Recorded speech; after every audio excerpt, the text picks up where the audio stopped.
Johnny Pennies in this economy. You got that right, bud.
Please let me know if anything breaks. I did a lot of moving things around yet today. I moved my desk and my computer and everything, and I probably screwed something up.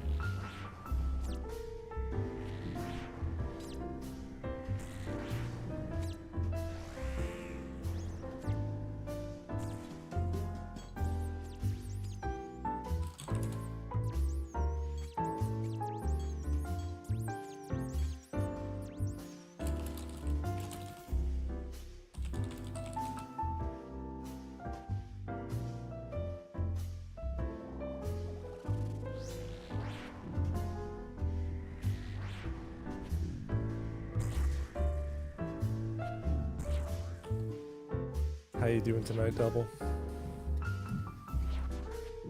What have you been up to these days? Ya handsome fella.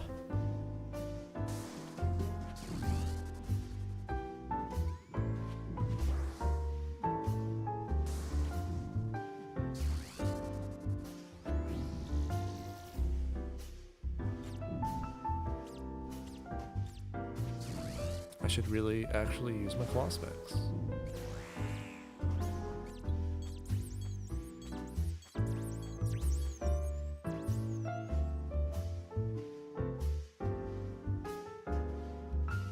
Oh my god, it's swag. Yeah, I'm multi-streaming, both to Twitch and YouTube right now. I need to... I'm doing it straight from my computer, like OBS is doing the output to both platforms right now. I need to figure out a third party, like a restreamer, because it's killing my CPU.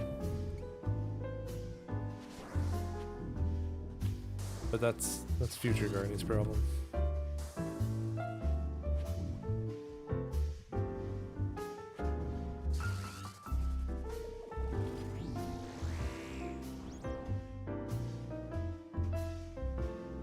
So Double, which Persona is it? Is it more of Persona 3 Reload? We got cheese. Hell yeah. I'm sure there's a ton of people that are just much further ahead of me.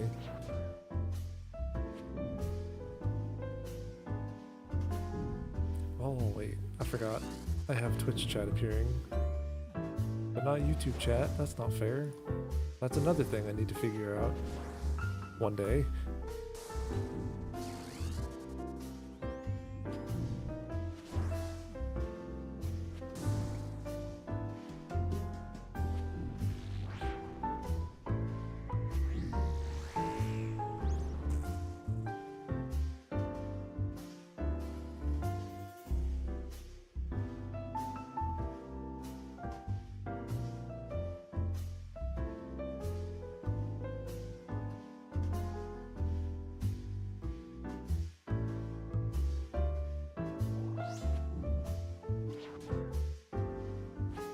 I mean, I don't really need a computer, it's just that trying to stream 60 FPS, 720p to two platforms at the same time is taxing.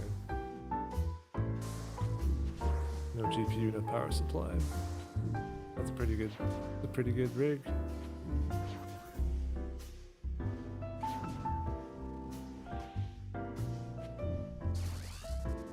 No, my PC is still really good for being 5 years old.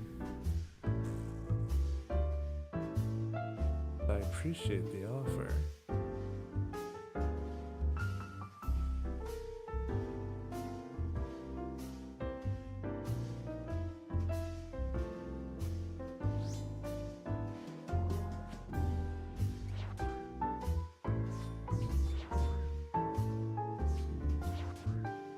What you had before the full rebuild when you're working at Best Buy.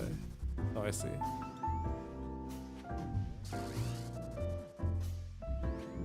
Upgraded to a DDR5 motherboard. Yeah, my motherboard is DDR4 as well.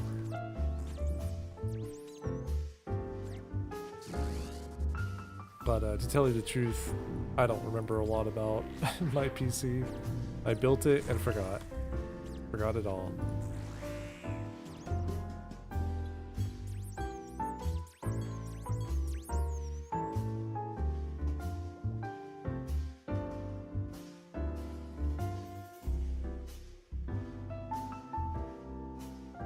A man with the action-packed expense account cardamom, he will be here shortly. In under 1 minute, we shall start the main event.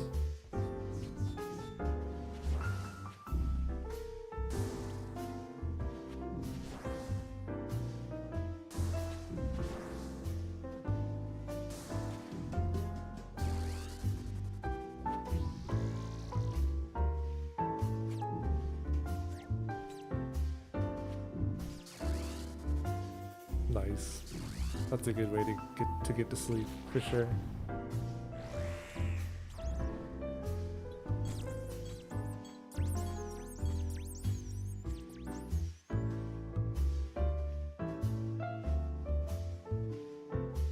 Let me eat the cheese. Oh, it's time. It's time. Streamer's lying. Streamer's lying. Let me mute the scape. Let me mute the music. And let's get this show on the road. Enjoy. From Hollywood, it's time now for... Let me know if anything's too quiet or too loud. Johnny Dollar. Vic Kelly, Jeez. Johnny, Worldwide Mutual. How's your Spanish? CC, Senior. Oh, Mother told me there'd be days like this. One egg in your beer? I gotta be a linguist yet? You may have to be a lot more than that to unscramble this one. Tell me about it. Oh, price is still the same, though. Get on over here, will you? Sure, but give me a little hint. I'd like to start worrying early. All right. Try this. William Billy Alder. The promoter? World's #1 salesman?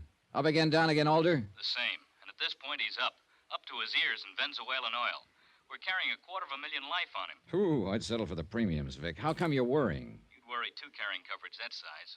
Especially with Alder behaving like he is. Like? Like changing his beneficiary 5 times in a month. What would you say that means? Means I'll be right over.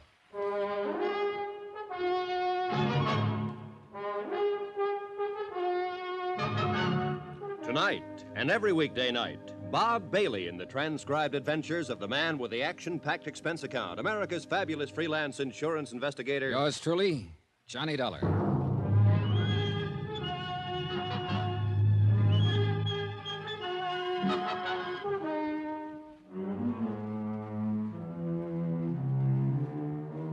From Special Investigator Johnny Dollar to the Home Office Worldwide Mutual Insurance Company, Hartford, Connecticut. The following is an accounting of expenditures during my investigation of the Alder matter.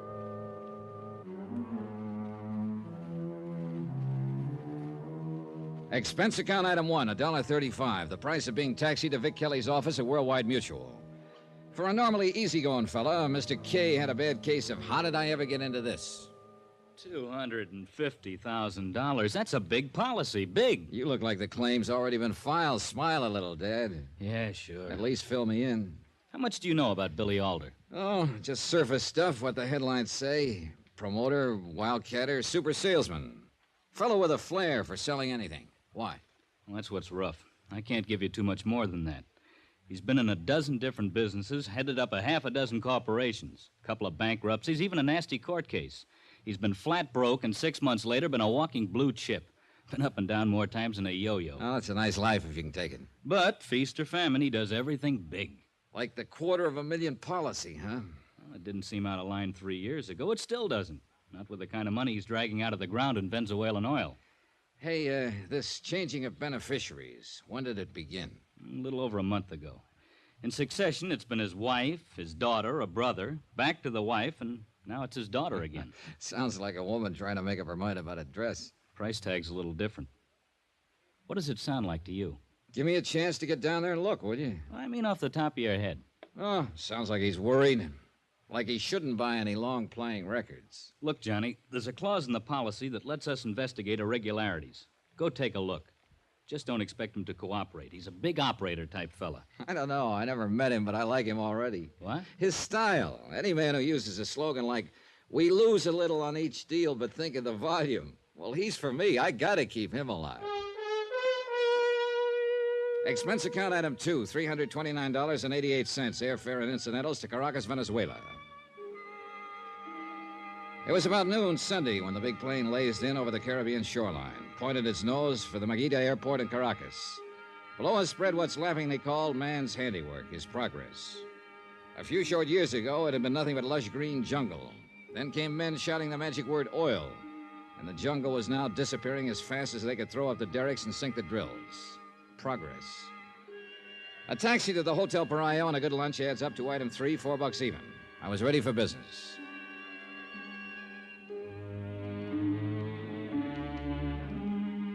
Knocking around in this game, you learn a lot of ways to save steps. On an out-of-country deal, for instance, the local police chief is one person you can't ignore. He can save you more than steps, blood sometimes. He turned out to be 35-ish, bright, relaxed.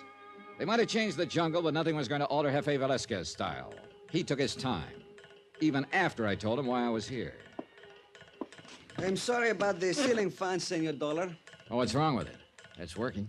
See, but it's old-fashioned, not like the, air conditioning in Estados Unidos. No problem. I'm comfortable. With all the money from the oil, you think they may modern these offices.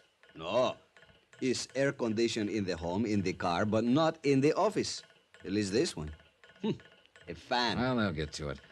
Jefe, I get the feeling you're steering away from discussing Billy Alder. Of course.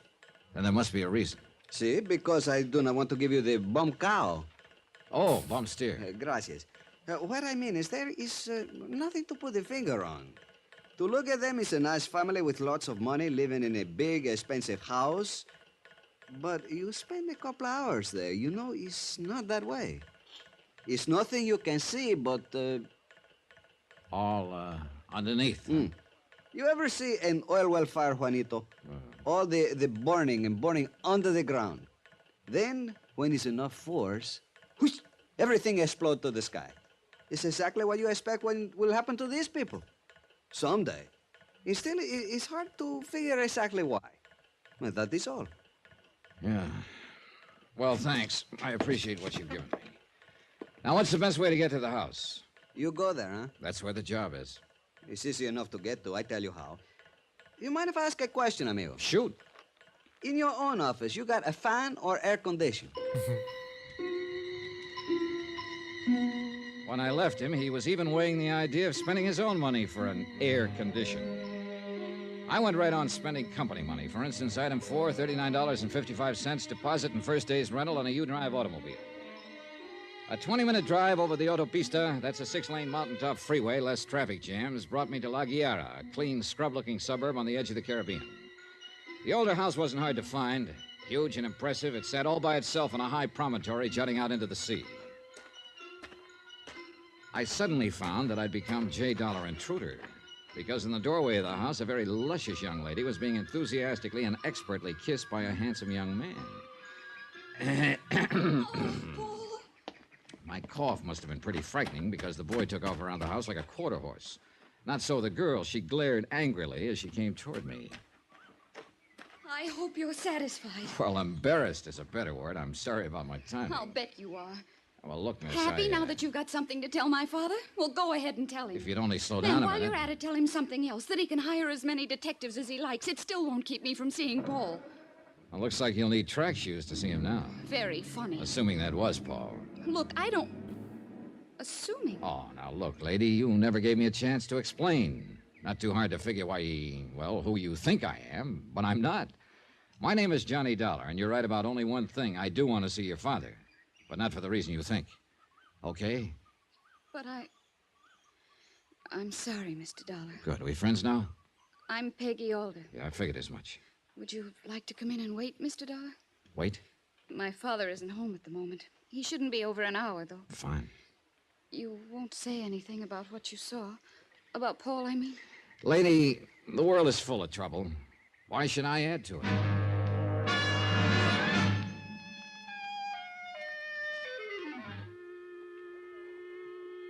Billy Alder's selling methods may have been wild, high-pressure stuff, but there was taste in his home.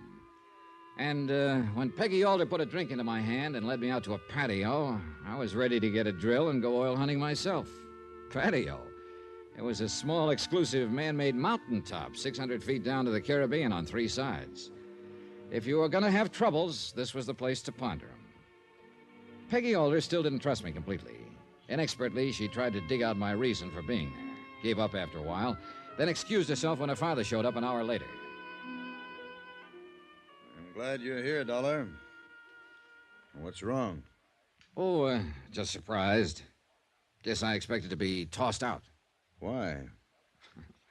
Kind of delicate asking a man why he changes beneficiaries like some men change suits. I read the policy. Your company is allowed to ask. We appreciate your feeling that way. But it says nothing about my having to answer. No, that's right, it doesn't. But it's hard not to draw conclusions. Such as? You're afraid somebody is, shall we say, gunning for you. But you don't know who. Am I right? Is that what your company thinks, too? Well, they don't think anything, but they'd like to know. Do you enjoy your trip down, Mr. Dollar? Well, I take it I've worn out my welcome. Sorry. No. Sit down. I told you I was glad you're here. Then you shouldn't mind a couple of questions. I'll tell you nothing, Mr. Dollar. I admit nothing. Is that clear? Is it? Look here. Your company has a good deal to lose by my death. We just want to be sure nobody's thinking of it as a commercial venture. And stay here, Mr. Dollar. Here, in this house. Keep me alive.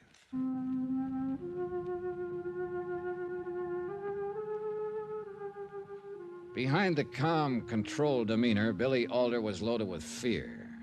The worst kind of fear. The grinding, implacable kind of terror that for some reason has to be hidden. 2 hours later, my bags had been sent for, and I was comfortably settled in a guest room only slightly larger than Pennsylvania Station. By dinner time that night, the only other people I'd seen in the house were the servants. Alder, his daughter, and I sat down to eat alone. I must apologize for Mrs. Alder's absence, Mr. Dollar. She went to the bullfights today. She's staying in town for dinner with the others. The others? We have several guests staying with us. Charming people, Mr. Dollar. Wait till you meet them. I think we can do without that kind of talk, Peggy. You defending them, Father? Guests. Don't you mean leeches, parasites? That'll do. At least they'd have the manners not to start a thing like this in front of Mr. Dollar. You may be excused any time you like. Gladly. Incidentally, thank you for disobeying my orders to keep Paul Kincaid away from this house. You told him after you promised. Mr. Dollar told me nothing. You seem to forget that servants have eyes and ears. Sorry. Didn't mean to embarrass you, Mr. Dollar. That's all right. Kids. Can't do anything with them these days. Headstrong, no sense of values. Kids That Paul these days. Kincaid, an oil field foreman. Can you see him fitting in as Peggy's husband? Into Billy Alder Enterprises? Quite a step up, if he can make it. Believe me, he never will. After dinner, Alder and I headed for that fabulous patio. I hoped he would open up, but he kept the talk general. Charming, witty, but simply conversation. Truthfully, I wasn't too unhappy, because the setting was one of those once-in-a-lifetime things. I couldn't take my eyes away from the lights far below. The glittering shoreline stretching from Carneiro all the way to Puerto Cabello. That's when it happened. The bullet smashed into the wooden canopy support just inches from Alder's head. So close that the splinters flew, buried themselves in his cheek. Mr. Alder, you all right? I think so. Stay here. I raced back through the house, headed for the front entrance as fast as I could. Outside, I tried to stare through the darkness into the only direction from which that shot could have come, the rolling jungle slope of the promontory. Sure, it looked deserted, but I knew it wasn't. Someone had to be out there, with 5 more bullets in his gun and murder in his heart.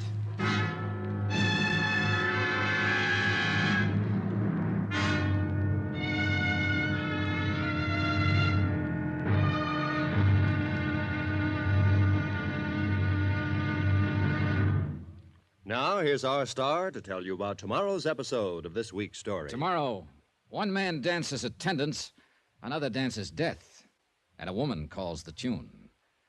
Join us, won't you? Yours truly, Johnny Dollar. From Hollywood, it's time now for... Johnny Dollar. This is Caracas Police, senor. I have Jefe Velasquez returning your call. Momentito, por favor. Thanks. Ayate, senor Dollar, Jefe.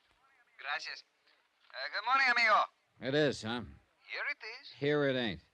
Where is there? The Alder House in La Guiara. I'm staying here at Alder's request. Ah, you are, how they call a fast mover, amigo. Felicidades. Sorry, but felicitations are a little out of place. Trouble? Someone came within inches of killing Alder last night. I've got the bullet. How's your ballistics set up? At your disposal. Just bring it in. Thanks, I will. Maybe it's got something to say. I hope you're right. But, amigo, Yeah? don't you think is the next bullet you should be worrying about?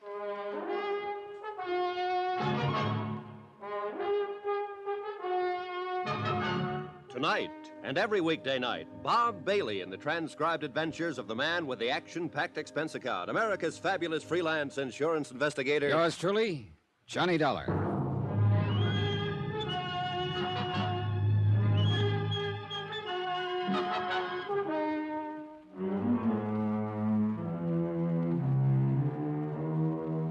From Special Investigator Johnny Dollar, location Caracas, Venezuela, to the Home Office, Worldwide Mutual Insurance Company, Hartford, Connecticut. Assignment, the Alder matter. Expense account continued.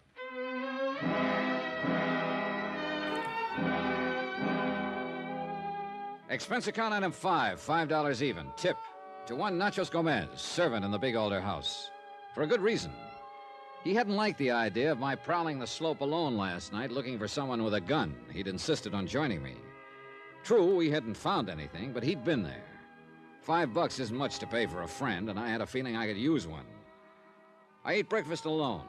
Alder had already gone to his office, and the rest of the house was asleep. Nacho's breakfast tray rattled when he saw the money.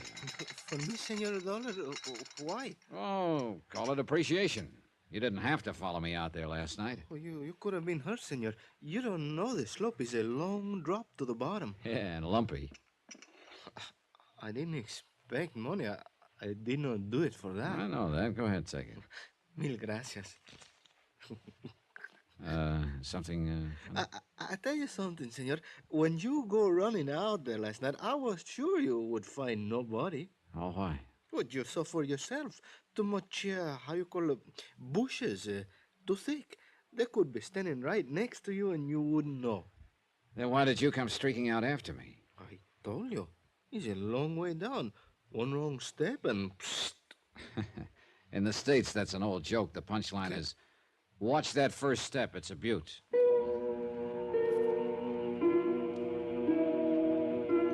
I got in the car I'd rented the previous day and headed toward Caracas.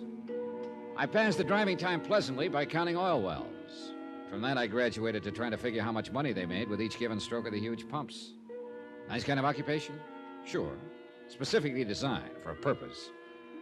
To keep me from worrying about the business at hand, namely why super salesman Billy Alder, insured for $250,000, should change his beneficiaries 5 times in a single month. Further, who'd taken that pot shot at him last night? Answers? I went back to counting oil wells. In Caracas, I headed for police headquarters and the head man, Jefe Velasquez. He turned the bullet over to his lab, but they were short-handed. By lunchtime, I still had no report. So I took Velasquez to lunch. For a man who is living in a house like Billy Alder's, you do not look happy, amigo. That bullet traveled an inch more to the left. Billy Alder wouldn't need a house. It's a good point. You look too serious for a nice lunch. I fixed that. Oye, deme 2 pisco sour, por favor. You ever drink the pisco sour, amigo? No. Will it help? Well, they do not solve the case for you, but they make you happier about being worried. Well, maybe we'd better order doubles. It's confusing, the Alder house. What do you think? Keep him alive, Alder says. But that's the only word you can get out of him. You feel the thing I mentioned yesterday, the tension, the strangeness? The only ones I've met are Alder and his daughter. You haven't met Mrs. Alder, any of the others? Why? They got home late. After the shooting. Way after. Interesting. Oh, sure. It could have been any of them out on that slope. I do not worry about you, amigo. You will do fine. Well, here's something else interesting. Alder doesn't want me to question any of them about that shot. Oh? You noticed there was no complaint to your office about the murder try. I notice. Because Alder wanted it that way. Like I say, interesting. Hey, gracias, waiter. You sip that, amigo. See if it does not help. It's good? Oh, very nice. It will be nicer. Just give it time. You still have the Senor Billy Alder on your mind, eh? Yeah. Have another sip. Hefe, See? there's something else on my mind. You got to learn to relax, Johnny. You mentioned Mrs. Alder a few minutes ago. Seemed surprised I hadn't met her. What are you thinking of? Just that you living at the house. No, Hefe, it was more than that. Amigo, you are imagining. Come on now, level with me. I'm far enough out in left field as it is. Write it off as professional courtesy, huh? You are a pretty nice-looking fellow, amigo. Don't snow me, just I give am me... simply trying to answer your question, Johnny. Mrs. Alder, how shall we say it? It does not make her angry to be seen in the company of a handsome man. I see. What's Mr. Alder's reaction? The Alders must be people of breeding. If they have a quarrel, it is not in public. Thanks. But at the risk of seeming ungrateful, you could have mentioned that yesterday. It's a pretty good department, the Caracas police, amigo. You know why? Because I teach them always one thing at a time. Comprende? Mucho, amigo. Come on. We eat, then we get back to the lab. If they have not finished, I fire everybody.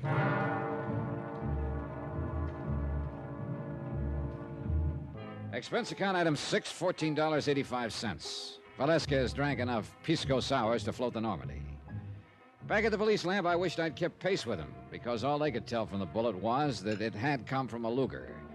And Velasquez pointed out there must be a couple of thousand Lugers in Caracas. I headed back for the Alder house at La Guerra. Unless the members of that happy household slept all day, somebody should be alive and stirring. And they were people I wanted to meet badly. But I almost didn't make it. As I approached the main gate, I noticed another car parked along the side of the road about 50 feet from it. Suddenly, it roared into life, shot forward, screamed to a stop, and cut me off, almost piling me into the entrance pillars. You darn fool, what's the matter with you? Plenty. You know who I am, Dollar? I know this. If you ever try a stunt like that again, I'll ram those pearly teeth right down your throat. Tough guy, huh? There's an easy way of finding out. Well, we'll get to that in a minute. I asked you if you knew who I am. Sure I do. Paul Kincaid, the lad who was smooching with Billy Alder's daughter yesterday. You taking bows? You just couldn't wait to tell Alder about it, could you? Your girl's been telling you lies, Kincaid. I just happened to be there. If you don't want to be seen, don't neck in doorways. Now, just a minute, Dollar. And speaking of people in wrong places, I thought you were a foreman in the oil fields. I don't see any derricks on the Alder property. I took the day off so I could come over and see you. Well, you getting a good look? Yeah. And I still think Alder hired you to keep Peggy away from him. Now, you keep out of my head, Dollar. What are you staring for? Well, now, everybody's full of wild ideas today. I just had one that maybe isn't so wild. Like maybe you just ad-libbed a reason for being here. And the real one is to sneak out on the slope and see if you can't find an empty Luger shell. What? There has to be one out there, you know. You saying I took that shot at Alder? I don't know. How bad do you want to marry into the Alder money? I saw the punch coming, slipped it, and threw my own. It was a dilly while it lasted. It lasted too long. You get a set of arms working in an oil field. He had them all right, and those punches hurt. So I went to judo. Even then, he was tough. I guess I better get in shape or take up accounting. A look in the car mirror made one thing clear. I couldn't take a face like that through the front door. When I reached the house, I skirted it, managed to get to the service entrance without scaring the life out of anyone. Here, my little gift to Nacho Gomez, seat item 5, began to pay off. He hustled me up to my room by the back stairs, and without waiting to be asked, he got busy with bandages and things. You win, senor? Oh. Would you believe it if I said yes? Only through politeness, I think. Oh. Perdóneme, senor. That one was pretty deep. Caray. Yeah, what's the matter? I was just thinking, if you really win, I hate to see the loser. Thanks, but I can do it without seeing him again.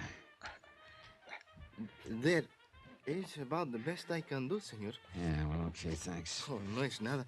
Con su permiso, senor. Sure, just tell me one thing, will you? Is anything going on downstairs? Well, how do you mean, senor? Well, that racket we hear coming up. Racket? Oh, you mean El Montante. Montante? The bullfighter? The finest matador in the world, senor. Did you not know he's the guest of the house? He's staying here? Oh, sí. The senor and Senora Alder, they're big aficionados. They love the corrida. New style, isn't it? Fighting bulls in the house? No, senor. Montante, he just give how you say, a demonstration of the passes with the cape, you know? Uh-huh. Oh, it's beautiful. Why you not go down and watch, senor? You see, you will enjoy. It's lovely, the fine bullfighter. Anybody ever asked the bull about that? After Nacho's gentle ministrations and a quick change of clothes, I must confess I looked slightly more like a human being again. Slightly. Anyhow, I wandered downstairs, headed for the huge living room. And it was like walking into another world, alive and pulsating to the music from a record player. 5 or 6 people stood around, hypnotically beating time, their eyes glued to the great El Montante, a handsome Spaniard who skillfully worked a bullfighter's cape in the center of the floor. Nacho hadn't exaggerated. Montante was beautiful to watch. But the feeling wasn't unanimous. Billy Alder and his daughter Peggy were the only people in the room I knew, and though they beat time with the others, they both shared the same expression on their faces. Intense dislike for the man with the cape. As I shifted my attention to them, a woman tore reluctant eyes away from the matador and moved quietly toward me. She wasn't really beautiful, but tremendously chic, for want of a better word, and that made her seem beautiful. I'm Constance Alder, Mr. Dollar. Welcome to our home. Well, thank you, Mrs. Alder. I'm afraid I've been negligent as a hostess. Oh, we've just missed connections, that's all. Charmingly put. Do you mind if I wait to introduce you to the others? When Montante's finished? No, of course not. Please go on back. Don't worry about me. I'm doing fine. Thank you. I watched her as she crossed the room, then realized that someone else was doing exactly the same thing, her husband, Billy Alder. Only the look on his face was the same glaring dislike with which he'd favored the cape-wielding matador. Interesting. Then, after a long moment, Constant Alder moved quietly out of the room, as though not wishing to disturb the others. The performance was still going strong, and after about 5 minutes, I moved out onto the patio, stood looking down at the La Guerra harbor. Because it was on my mind, I stared down at the spot on the slope from which the Luger had been fired. And I saw that someone was there, awkwardly searching the ground. A moment later, they straightened up, moved a few feet to continue the search. Even in the late afternoon sun, there couldn't be any mistake in the searcher's identity. It was Constance Alder.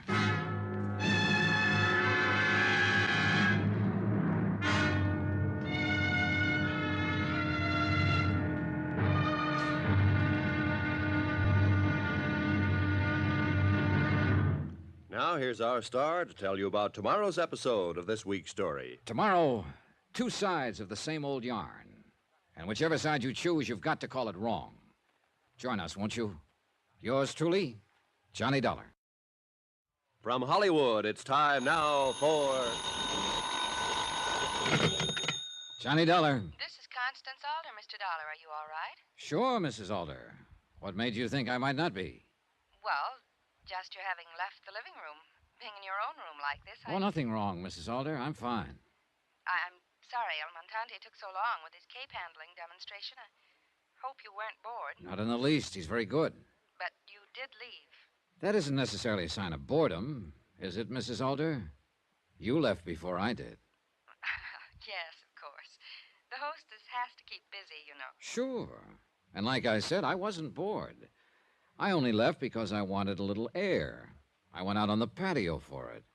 Wonderful spot, Mrs. Alder. You can see everything. The harbor, the slope down from the house, even anyone who might be on it. I want to see you, Mr. Dollar. Talk to you. That figures. Where? Your car. Half an hour. Oh shit! He about to get murderized. Tonight and every weekday night, Tonight's fine. Bob Bailey in the transcribed seeing you. adventures of the man with the action-packed expense account, America's fabulous freelance insurance investigator. Yours truly, Johnny Dollar.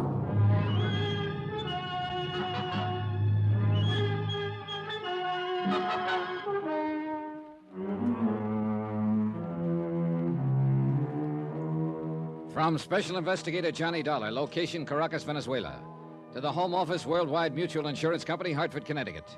Assignment, the Alder matter. Expense account continued.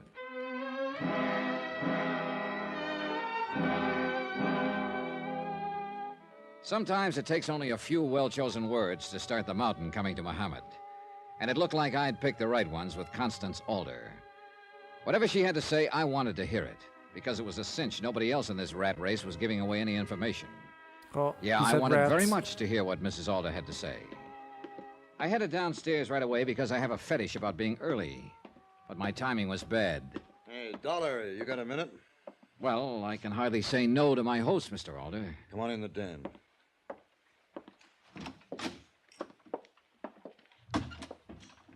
Anything the matter? There's cuts on your face. What happened? Your daughter's boyfriend. Paul Kincaid? Yeah, he's got the idea you hired me to bust up their little romance. He didn't like it. That idiot. Is that all you've got to say, Mr. Alder? What? Because if it is, let me tell you how I feel about it, where I stand. Look, Dollar. No, you look. I know you're the insured, but I just about had it with you. I don't have to take that kind of talk. I think you do. You asked me to keep you alive, but you won't lift a finger to help. Every time I ask you a question, you look the other way, do an imitation of a clam. What am I supposed to be, a mind reader? All I want you to do is protect me. Oh, come on, Alder. You're smarter than that. Protect you from what? You've almost been tagged out once. You must have an idea who made that try and why. I have no idea. Just like that, huh? Mr. Dollar. Look, Mr. Alder, don't you see that by not opening up, you're making a clay pigeon out of yourself? I can tell you nothing. You know that I'd be justified in suggesting my company cancel the policy. Well, you'll have to suit yourself about that. Excuse me. Just a minute. What did you tell your family and guests about me? Who am I supposed to be? An old friend from up in the States. Uh-huh. You realize something, old friend? That's the first question I ever asked that you had an answer for. It's the first one I considered you had a right to ask. Mr. Alder, Yes? whose side are you on? Yours or the person who's trying to kill you?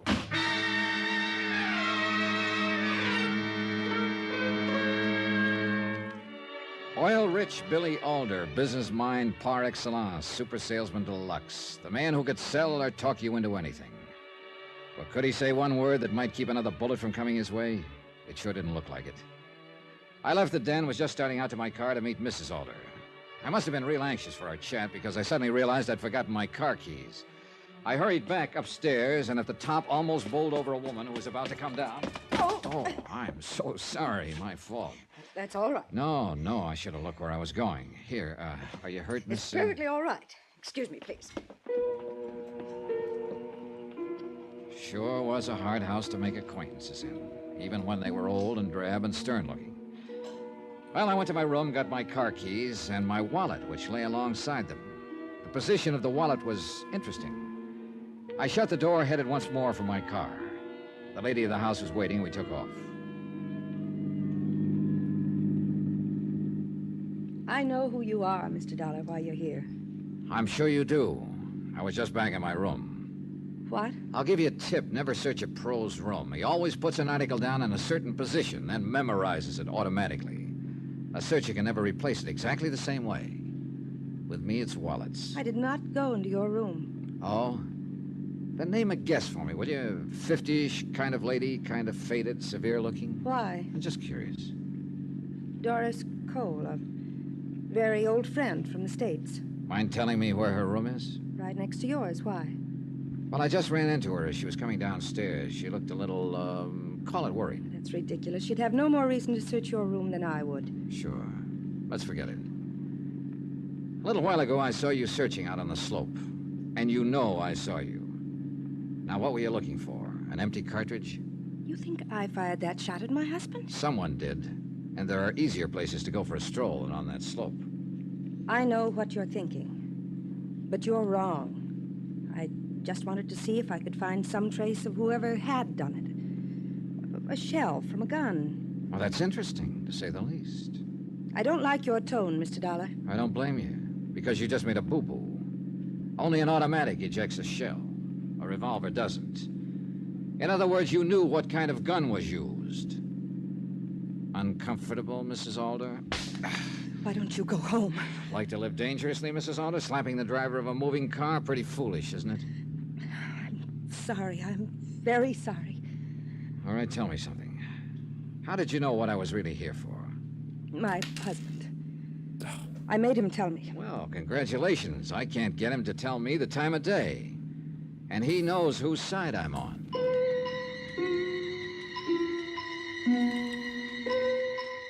We rode back to the house without exchanging another word, and one thing was obvious. The chic Mrs. Alder had apologized all right, but the anger I'd stirred up could have powered a fair-sized city for a week. When we reached the house, she simply got out, headed for it as though I were a process server she wanted to get away from. I went to my room, trying not to look like a process server, to figure what my next step would be. I was suddenly very grateful to whoever had chosen my room because of two things. The excellent view of the Alder patio, and what was happening on it.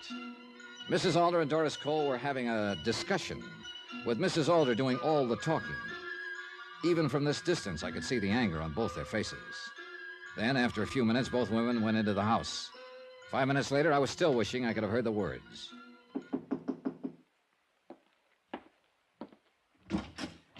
Well, Miss Cole, won't you come in? Well, I only stopped for a moment. Glad you did. I just wanted to apologize for my behavior when we ran into each other on the stairs a little while ago. Oh, nonsense. It was my fault. No. I meant, well, I was so brusque and, well, I just don't know what I could have been thinking of. Oh, you were nothing of the kind. Don't worry about it. You're very nice about it. Very nice. Well, excuse me now, won't you? Oh, sure thing, Miss Cole. Thanks for taking the trouble. Yes. I watched her as she hurried down the hall. An awkward woman who left you with one strong impression, that she had little feel for the social graces. The impression was emphasized about 2 minutes later by a second visitor, one who knew all about the social graces, Constance Alder, all smiles and charm. I'll bet you thought we ran out of food, Mr. Dollar. I was kind of wondering. Blame El Montante. Does he eat everything in the house? Oh, not quite. He just refuses to allow dinner to be served. Insists that tonight he's the host, that it's his evening. Oh, what does that mean? Dinner in town, the high-lie matches, and nightclubbing afterward. He simply won't be refused. Insists that everyone in the house be his guest. Sound attractive? Well, it would be pretty hard to say no to an offer like that. Good. Don't be long. Everyone's dressing like mad. Should be quite an evening. It was. Montante was acknowledged to be a great matador. He had just as much class outside the arena. He ordered a dinner, and it was gourmet time. He placed our bets at the highlight matches, nothing but winners. And at the nightclub, nothing but champagne. For a group of people living in a house loaded with tension, it was a ball. And a lot of it was because of the matador's quiet, easy manner. He was a man who knew how things should be done and did them. It was pretty tough not to like him. Constance Alder seemed to feel the same way, her eyes always on him. But the matador himself was never once out of line, never said or did anything that could possibly offend Billy Alder. And for a busy host, he was observant. I found that out while the others were dancing. Perhaps I can answer the question, Senor Dollar. I haven't asked one, Senor Montante. In words, no. But it's not difficult to interpret. You watch Mrs. Alder, then me. Then a question is in your eyes, no? You're a pretty sharp fella, Senor Matador. And a gentleman, senor. I do not pursue other men's wives. The question is answered? Partly. What happens when you're the pursued? I see. Senor Dollar, women with money but without great beauty, they try to compensate, each in her own way. Hers is not unusual. Acquisition. The company and attendance of a man who is presentable, admired. I am not unknown in the arena. So for the moment, it is my company. Tomorrow, a better-known companion, if one should appear. As simple as that. It's sad, no, senor? And a little embarrassing. Thanks. And I'm the one who's embarrassed. I thought your eye was on the Alder fortune. Senor, you know what I receive for a Sunday afternoon in any Latin American country?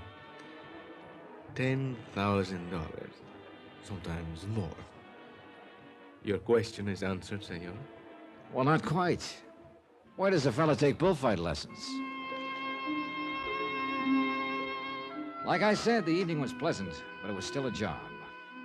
Watching Doris Cole now, awkwardly dancing with Billy Alder, I kept thinking of her argument with Mrs. Alder, her furtiveness. I felt sure she'd been the one who'd searched my room, and there would never be a better chance to return the compliment. So I developed a sudden killing headache, and over the protest of the others, said goodnight and grabbed a cab for the Alder house in Aguilera. In Miss Cole's room, I did a hurried but thorough search and came up with two things that proved real interesting. A passport with Doris Cole's picture, but made out to one Dora Jansen, and an unsigned letter postmarked New York. In a quick scrawl, it said simply that the Caribbean Star would arrive in La Guerra on the 17th. I'm sorry about your headache, Mr. Dollar, but there is no aspirin in my room.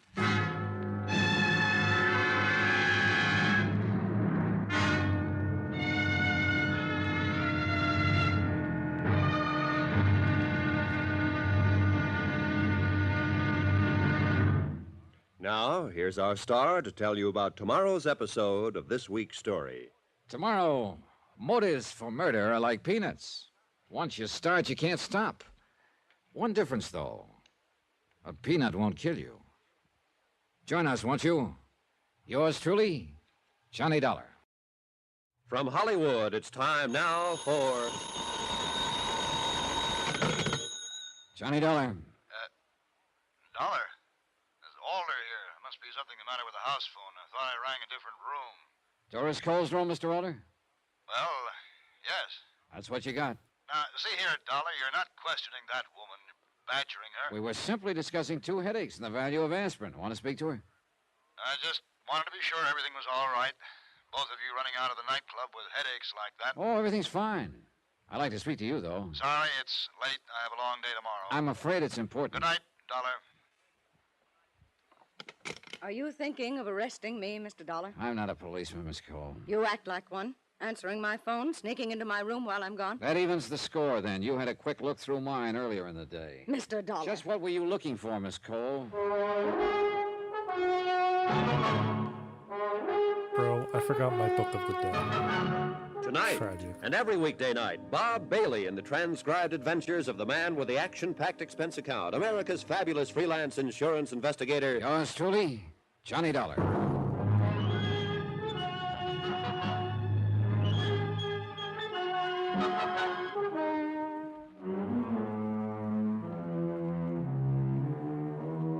From Special Investigator Johnny Dollar, location Caracas, Venezuela, to the Home Office Worldwide Mutual Insurance Company, Hartford, Connecticut. Assignment, the Alder matter. Expense account continued. Back in my own room, after saying goodnight to a sullen Doris Cole, I didn't feel the slightest qualms about having invaded her room and lying about the reason for it. Why should I? The people in the Alder house didn't seem too concerned with the truth. In fact, the whole case seemed to be a question of lie or say nothing. Consider, Billy Alder had been shot at, indicating he had a good reason to change beneficiaries 5 times in a month. And still, he was the original say-nothing fella. Keep me alive was all I could get out of him. His wife had lied, his daughter had lied, and Doris Cole, an old friend of the family, had just proved to be a walking lie. The passport I'd found in her room had her photograph, all right, but it said she was Dora Jansen. An unsigned letter in the same drawer had stated simply that the Caribbean Star would dock tomorrow. I got into bed, and an odd thought hit me. If the Caribbean Star didn't dock, would the steamship company have joined the Liars Club, too? Expense account item 7, 10 cents. One newspaper, bought on the La Guerra docks early next morning. My Spanish is pretty nothing, but I could read the important thing, that the Caribbean Star was due at noon. With time to kill, I drove into Billy Alder's office in Caracas. He hit the ceiling when I told him about Doris Cole's passport.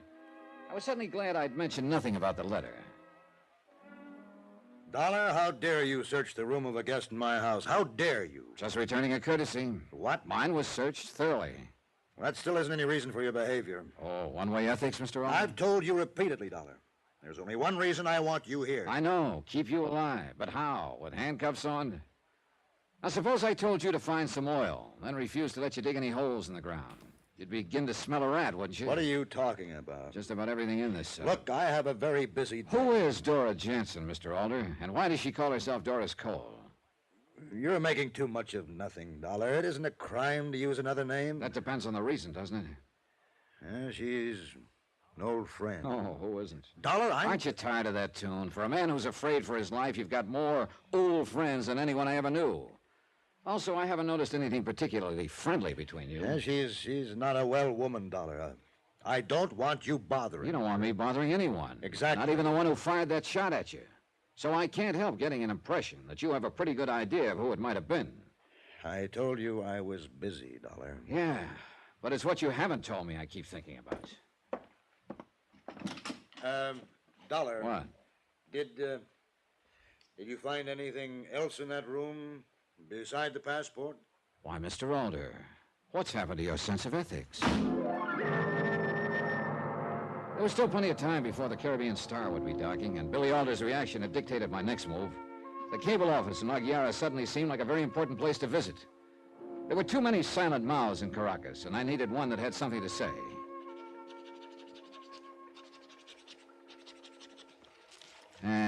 Okay, miss.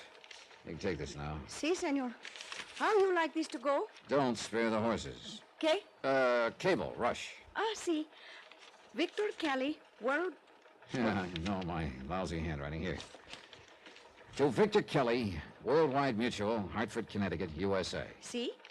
Want all possible information, Dora Jansen, a.k.a. Doris Cole, U.S. passport, 19B67943-11. Signed, Dollar. And your address for the answer? I'll pick it up here. As you wish. And lady, please. I know, senor. Don't spare the horses. It was still early when I reached the waterfront where the Caribbean Star would soon be docking. There wasn't much point in watching the incoming passengers. I didn't even know who I was looking for. So I found a spot at the pier entrance where I could concentrate on those meeting the passengers. Here I made a grudging concession to all movie detectives. Item 7, another 10 cents, another newspaper to hide behind. And you know something? It works fine.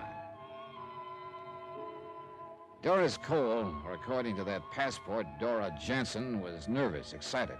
And there was no trouble to stay close behind her as she met a passenger, a short, nondescript man in his late 50s.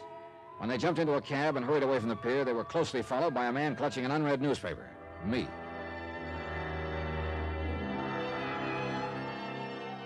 The trip was a short one, about 6 or 7 blocks away. The cab in front pulled up at a cheap hotel on the waterfront. I circled the block once, got rid of my cab, and wandered into the dismal lobby. The fat, sleepy clerk made a concession. He opened one eye. See, you look for something. Yeah, that gentleman who just came in, I had an appointment with him. Oh, darn it, I must have left the slip of paper with his name on it in my hotel. I can't find it. That's too bad. You know, the gentleman who just went up to room. Yeah. You want me to say the number now, huh? Don't you think I ever been to a movie? Oh, no, really, you can save me a lot of embarrassment. You've got it right there on the register. See? Mind if I have a look? I mind. Look, friend. When was the last time you got anything for free, friend? Oh, why didn't you say so? I was trying not to offend you. Here. Here, let me see. You play blackjack, senor? How you call it? 21? Yeah, why? Like they say, hit me again. Oh, you're rubbing it in. See? You want to do business or no? Item 9, $10. Market schmear, schmooze, or just plain graft. He pointed an oversized forefinger at a name on the ledger, lost interest in me, went back to sleep. Arthur Singer, it said, room 8. I went up the stairway. A few seconds later, I moved as quietly as I could down the grimy second-floor hallway, stopped at the door of number 8.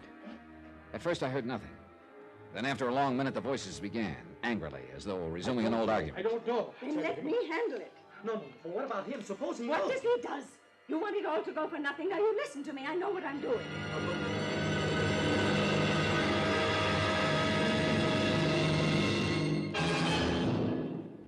5 minutes later, I was back in the cable office getting a second message off to Vic Kelly in Hartford.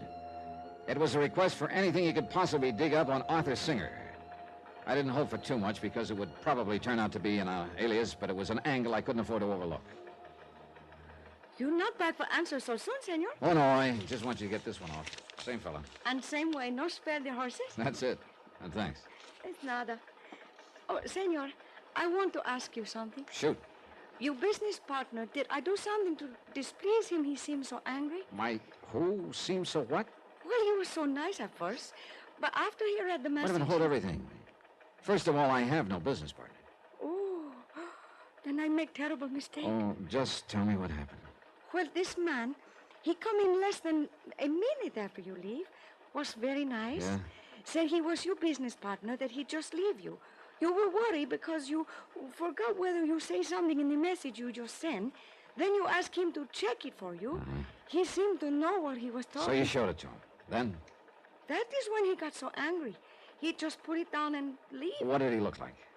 A little less tall than you, and he have gray hair. Eyeglasses? See, eyeglasses. Gray suit? See, senor, gray suit. You know him. I'm beginning to wonder if anyone really does. I am so sorry for my mistake, senor. Oh, forget it. It wasn't your fault. Just send that second message. Si, senor. About the answers. Send them to me at William Alder's house as soon as you get them. Maybe we'll read them together. Sure. Billy Alder was my new business partner. Alder, the original close-mouthed fella. But it looked like there was nothing wrong with his brain or his eyesight. Then suddenly I didn't mind that he'd read my message to Vic Kelly, because a frightened man usually reacts at the extreme ends of the scale. He'd been at the let's-do-nothing end. Maybe he'd now go the other way. There was one more step I could make on the waterfront, so I made it. My credentials presented at the steamship offices got me a look at the passenger list of the Caribbean Star. The name Arthur Singer wasn't on it. I started down the small waterfront street to where my car was parked. My mind was full of Billy Alder and the pieces of this crazy puzzle, tugging one way, pulling another. Trying to make sense out of it somehow, I used some sort of slide rule where logic could be a solid base. No matter how I twisted it, I knew one thing. It just wouldn't work. I didn't have enough yet to make it work. I was just reaching for the door handle when I saw his reflection in the car window. The man who'd sneaked up behind me, blackjack raised high in the air. The blackjack was just insurance. He was tough enough without it.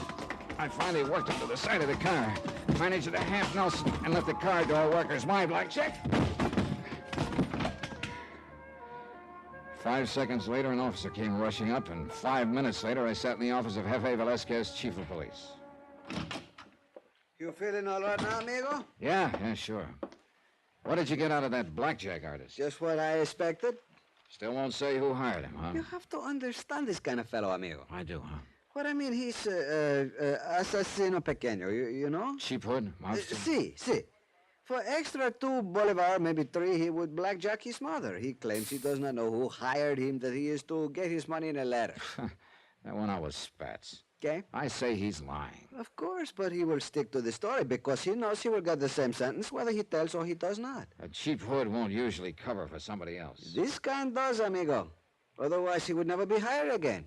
I'd give a lot for a few minutes alone with him, Jefe. Sorry, Juanito, but I like my job. Just wishful thinking. Not hard to understand. Well... You are leaving? Not getting anywhere sitting here. You sure you haven't got business somewhere else? I got an awfully big yen to talk to that thug. You know, I got a hunch. Forget it, amigo. It's like I say. If you ask him on a Monday what is the day, he must tell you Tuesday. You could beat him to death, he will still say Tuesday. Is the way they think. Jefe, a favor. If I can. Suppose I don't prefer charges. Would you put a tail on him when he leaves? Johnny. Look, I know it's 1,000,000 to 1 against the hood doing a rough-up without the money in hand, but if he hasn't collected you... Come, amigo, like you say, 1,000,000 to 1. I know I'm grabbing at straws, but just in case, Jefe. Come on, huh? Okay. Good, thanks. Hey, where do you go?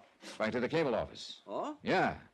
And if a man in Hartford has nothing to say, I've got a permanent seat behind the 8 ball.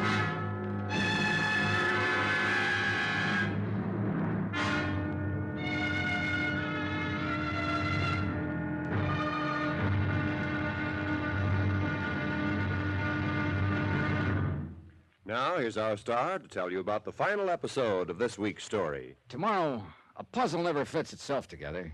You've got to snoop, pry, and juggle the pieces. And sometimes people get killed that way. Join us, won't you? Yours truly, Johnny Dollar. From Hollywood, it's time now for... Johnny Dollar. Good morning, Senor Dollar. Is La Guiara cable office calling? We have an answer to cables you sent to Hartford, Connecticut. Good. Would you like me to read the message, Senor? No, I'm on a telephone with extensions. Oh, I see. Perhaps you prefer I have it delivered then? No, I don't. Then you will come in for it yourself? Yeah, just as fast as I can get there.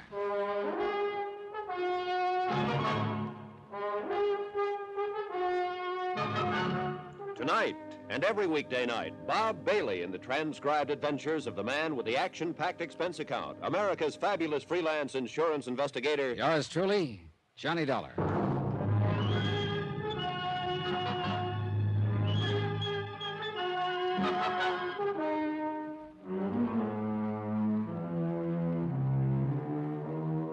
From Special Investigator Johnny Dollar, location Caracas, Venezuela, to the Home Office Worldwide Mutual Insurance Company, Hartford, Connecticut. Assignment, the Alder matter. Expense account continued.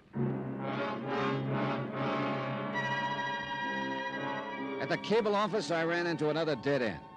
Vic Kelly back in Hartford had come up with absolutely nothing on either Dora Jansen, who called herself Doris Cole, or Arthur Singer, the little man she'd hurried off an incoming liner yesterday.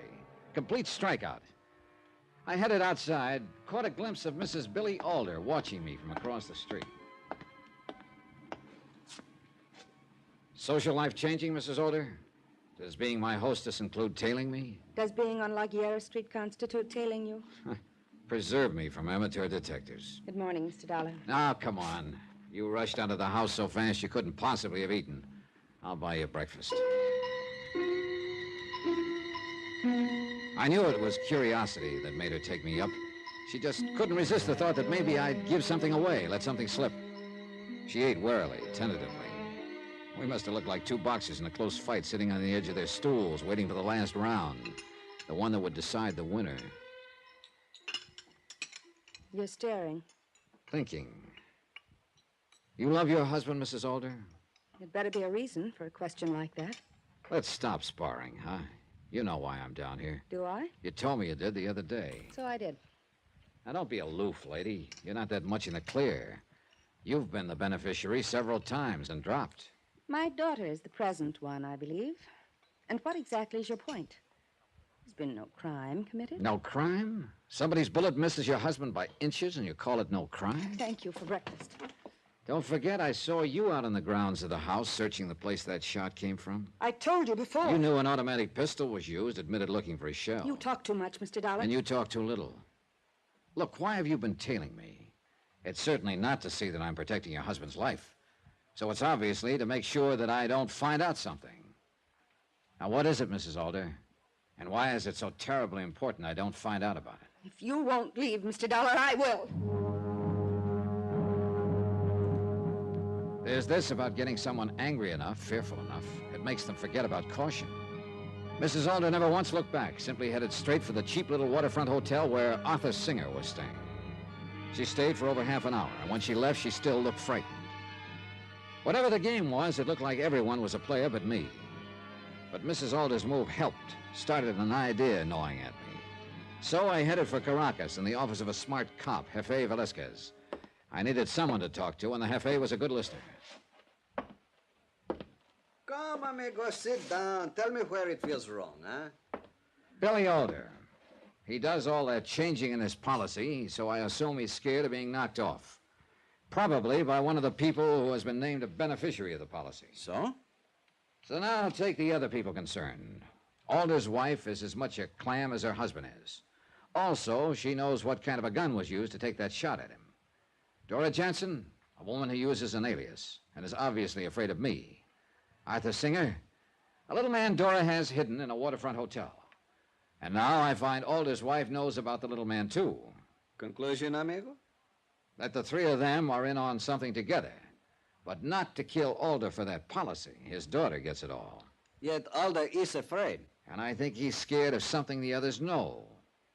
Now, suppose that shot wasn't meant to kill him, just frighten him, a sign that somebody meant business. That is a nice piece of logic. Yeah. Now all I gotta do is make it work. Look, Jefe, whatever this deal is, nobody's gonna make a move till I'm out of here. So? So, good, bad, or indifferent, I'm going to do a little acting. I stayed with Velasquez another half hour, setting things up as best I could. Then I drove to the airport and paid item 11, $309.80 for a plane ticket marked Hartford, Connecticut. Sure, it was an expensive prop, but this was one act I had to be convincing in. I drove back to Caracas, pasted a real angry look on my face, marched into Billy Alder's sumptuous office, and threw the airline ticket on his desk. He studied it for a long minute. What does this mean, Dollar? That I've had all of you I can take, Alder. You and your keep me alive. You are going back to the States? You can read. The ticket says Hartford, Connecticut. It also says the 6 o'clock plane, because there's nothing earlier. But why? Why, Dollar? So I can get back and make my recommendations to the insurance company. You know what I'm going to recommend, Alder. Please, wait. That they cancel your policy because of your refusal to cooperate. Sorry, Alder. Dollar, please, now don't do it. I beg There's a clause in that policy. I don't care about that policy. Now, don't you understand? Understand what? Listen to me. All that changing of beneficiaries. I only did that to make them send someone down here. I need protection. Against what? I'm in a jam. All I want is protection until it's peacefully settled. Do you understand? No, plainer. I know someone wants to kill me over a business deal. I'm asking you to see that I stay alive until I have time to reason with this man. Who is he? I can't tell you. Then let me tell you something. He's just arrived in town. How did you... Don't you see, Mr. Dollar? You must stay. Sorry. Goodbye, Mr. Alder.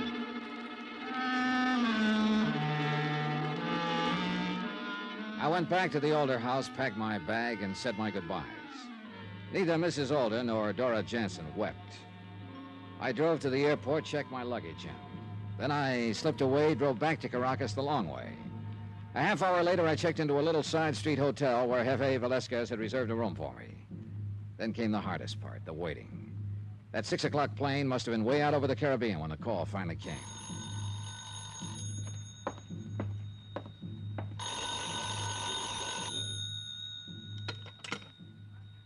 Yeah?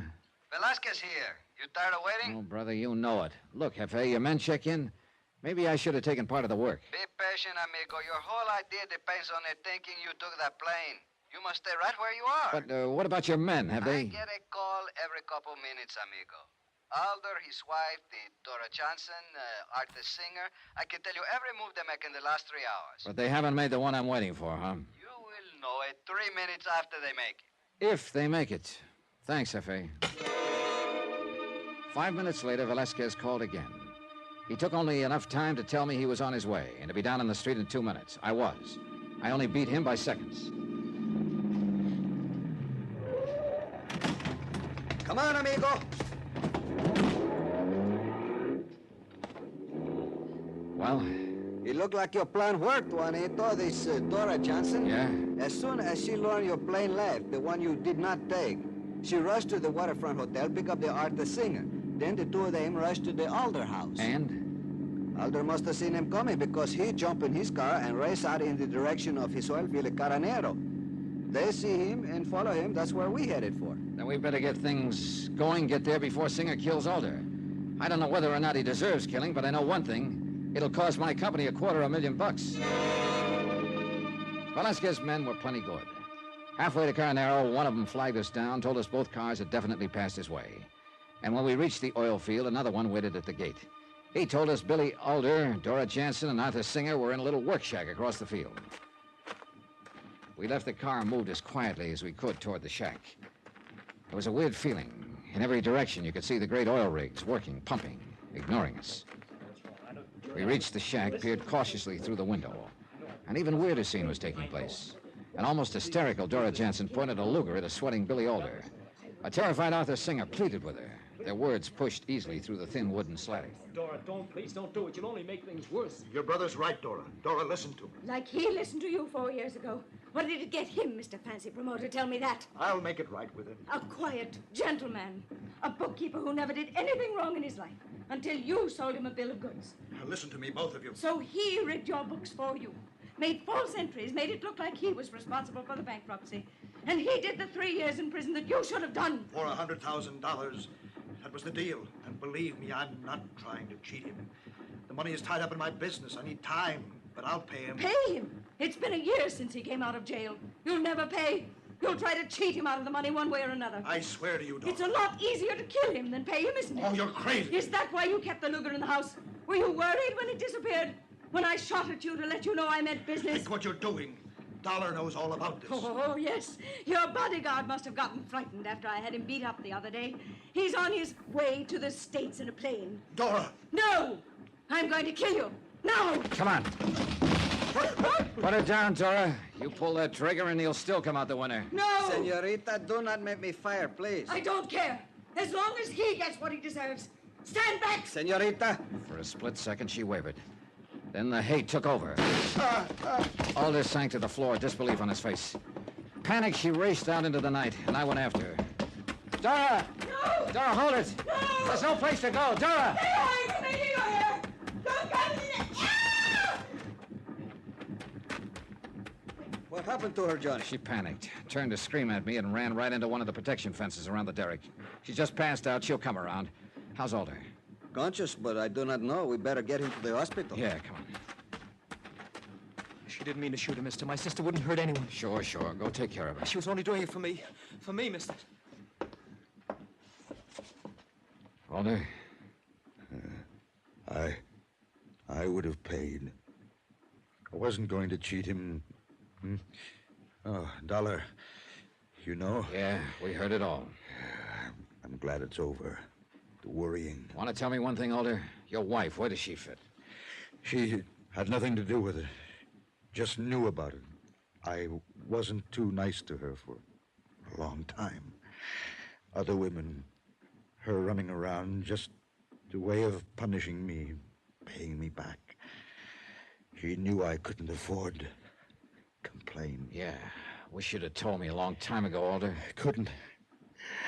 Case could always be reopened. I couldn't face that. Would have hurt too much. Oh, yeah. But it wouldn't have hurt as much as that bullet.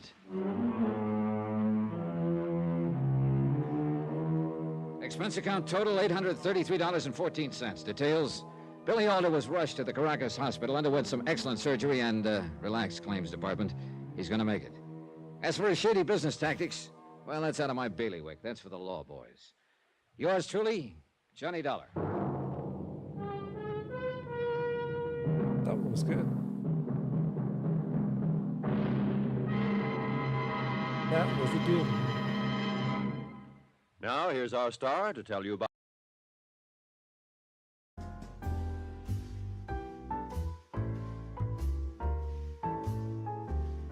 I'll make my way out of here.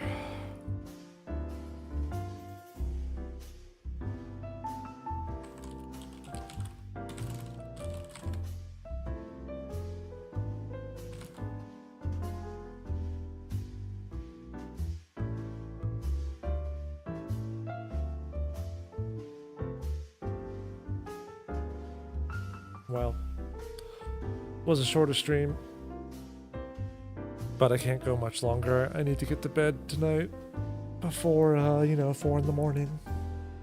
So I think I'll just stop there. Hope you enjoyed this show.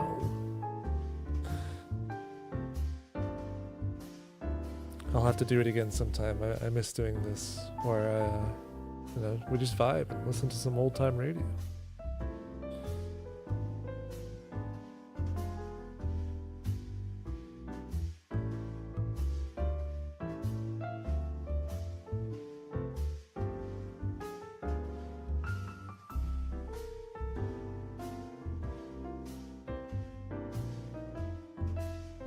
Alright, have a good night, everyone. Thanks for coming. Hope you enjoyed.